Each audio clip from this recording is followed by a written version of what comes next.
ৰঙিয়াত আৰম্ভ দ্বিতীয় পৰ্যায়ৰ ভোটদান পৰ্ব। ৰঙিয়াৰ ২৯ নং মৰালা বালিকা প্ৰাথমিক বিদ্যালয়ত স্থাপন কৰা হৈছে আদৰ্শ ভোট কেন্দ্ৰ।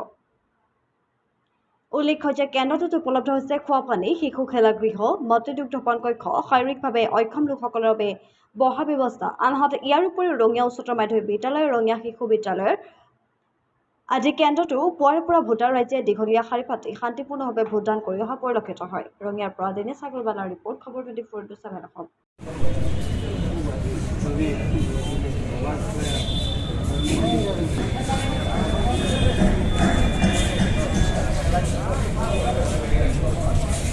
की वोटिंग यहाँ हो रही है, बहुत ही सुचारू रूप से सिस्टमेटिक यहाँ चल रहा है कार्यक्रम। सब अच्छी तरह से हम लाइन में खड़े हैं।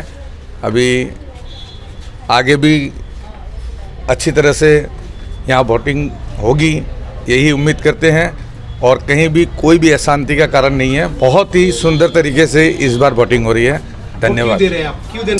सुरक्षित रहे, हमारे पास अच्छे नेता हो, इसीलिए हम वोट देने आते हैं। हमारी तो यही ख्वाहिश होती है कि जो भी नेता हम चुने वो एक स्वच्छ छवि वाला हो और अच्छे कार्यक्रम हमारे लिए, समाज के लिए, देश के लिए करे। बस इतना ही कहना है। धन्यवाद। আমি ভোট দিব আহিছোঁ ইয়াতে ভোট দি আছে আমি লাইনত ৰৈ আছোঁ তেতিয়া আমি ভোটটো দিব পৰা নাই কিবা এটা মেচিনৰ অসুবিধাৰ কাৰণে ভোট দিব পৰা নাই কিন্তু ভোটটো দিয়ে যাম আমি যিমান সময় নহওক আহি আছে মানুহ বোলে আমি ভোট দিম চেষ্টা আহিব পৰাও নাই আমি সেইখিনি অনাৰ ব্যৱস্থাও কৰি আছোঁ যাতে ভোটটো কাৰো মিছ নহয় আৰু সকলোৱে দিয়ক কাৰণ সকলোৰে এইটো ভোটটো আমাৰ হৈছে আমাৰ নিজৰ এটা অধিকাৰ আৰু আমি এই অধিকাৰটোৰ পৰা বঞ্চিত হ'ব আমিও নিবিচাৰোঁ আমি বেলেগকো বিচৰাটো ভবা নাই যাতে সকলোৱে এই ভোটটো দিয়ে আৰু আমি যোনে অসুবিধা যদি পাইছে আমাক জনালে হ'ল আমি সেইখিনি সুবিধা কৰি দিম বুলি ভাবি আছোঁ নোৱাৰিলে আমি ব্যৱস্থা কৰি দিম যাতে সকলোৱে এই ভোটটো দিয়ে সকলোৰে অধিকাৰটো যে নিজে সাব্যস্ত কৰি ৰাখে সেইটোৱে আমাৰ কাৰণে আজি দ্বিতীয় পৰ্যায়ৰ যি লোকসভা নিৰ্বাচনৰ ভোট গ্ৰহণ কেন্দ্ৰত আজি আমি উপস্থিত আছোঁ আমি ইতিমধ্যে ভোট দিলোঁ আৰু ভোট দিয়াৰ কাৰণ এটাই ভাৰতবৰ্ষখনৰ